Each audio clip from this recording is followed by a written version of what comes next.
ಈ ವಿಚಾರದಲ್ಲಿ ಬಿಜೆಪಿಯವರು ಇವತ್ತು ಸಂಭ್ರಮಾಚರಿಸಿದ್ದಾರೆ. ಯಾರೆಲ್ಲ ಏನು ಮಾತನಾಡಿದ್ದಾರೆ, ಬೆಂಗಳೂರಲ್ಲೂ ಕೂಡ ಸೆಲೆಬ್ರೇಷನ್ ನಡೆದಿದೆ, ದೆಹಲಿಯಲ್ಲೂ ನಡೆದಿದೆ, ಹರಿಯಾಣದಲ್ಲೂ ಕೂಡ ಸೆಲೆಬ್ರೇಷನ್ ಅನ್ನ ಮಾಡಿದ್ದಾರೆ. ಹೇಗಿತ್ತು ಅವರ ಸಂಭ್ರಮಾಚರಣೆ ನೋಡಿ.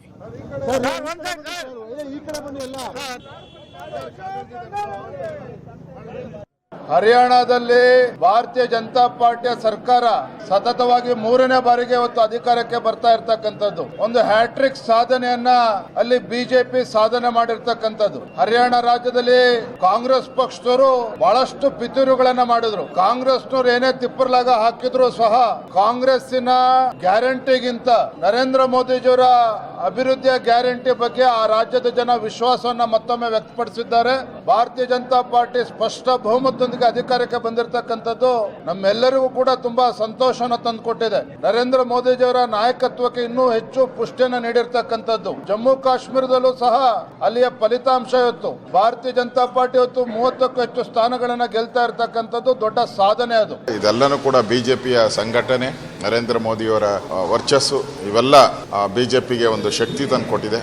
ಕಾರ್ಯಕರ್ತರಿಗೆ ನಾನು ಅಲ್ಲಿನ ರಾಜ್ಯದ ಪ್ರಮುಖರಿಗೆ ಅಭಿನಂದನೆ ಸಲ್ಲಿಸ್ತಾ ಇದ್ದೀನಿ. ಇದು ನಮ್ಮ ನರೇಂದ್ರ ಮೋದಿಜಿ ಪ್ರಧಾನಮಂತ್ರಿಗಳ ನಾಯಕತ್ವ ಮತ್ತು ಅಲ್ಲಿಯ ಸಂಘಟನೆಯ ಬಲ ಇವತ್ತು ಹರಿಯಾಣಗೆ ವಿಜಯವನ್ನು ತಂದುಕೊಡ್ತಾ ಇದೆ. ವಿಶೇಷವಾಗಿ ಲೋಕಸಭಾ ಚುನಾವಣೆಯ ನಂತರ ಈ ಚುನಾವಣೆಯಲ್ಲಿ ದಿಲ್ಲಿಗೆ ಹತ್ತಿರ ಇರುವಂತಹ ಹರಿಯಾಣ ರಾಜಕಾರಣ ದೃಷ್ಟಿಯಿಂದ ಬಹಳ ಮಹತ್ವದ್ದು. ಇಡೀ ದೇಶದ ಒಂದು ರಾಜಕಾರಣ ಯಾವ ದಿಕ್ಕಿನಲ್ಲಿ ಸಾಗ್ತಾ ಇದೆ, ಯಾವ ಮೂಡ್ನಲ್ಲಿ ಸಾಗ್ತಾ ಇದೆ, ಅದು ದಿಕ್ಕಸೂಚಿ ಇದೆ.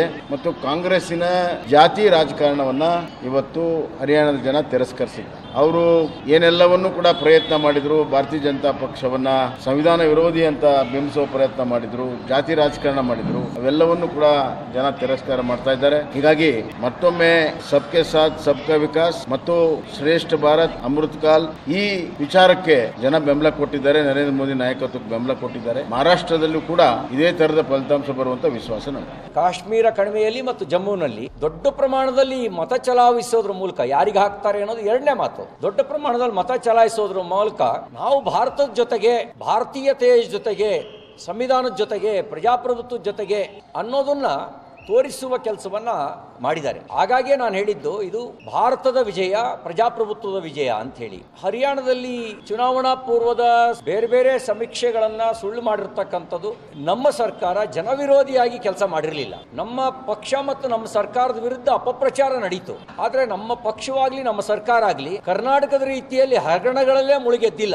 ಭಾರತೀಯ ಜನತಾ ಪಾರ್ಟಿ ಹರಿಯಾಣದೊಳಗಡೆ ಹ್ಯಾಟ್ರಿಕ್ ಗೆಲುವನ್ನ ಸಾಧಿಸಿದೆ. ಇದರಿಂದ ಸ್ಪಷ್ಟವಾಗಿ ಗೊತ್ತಾಗ್ತಾ ಇದೆ ಹಿಂದಿ ನಾಡಿನಲ್ಲಿ ಬಿಜೆಪಿಗೆ ಮುಖಭಂಗ ಆಗ್ತಾ ಇದೆ.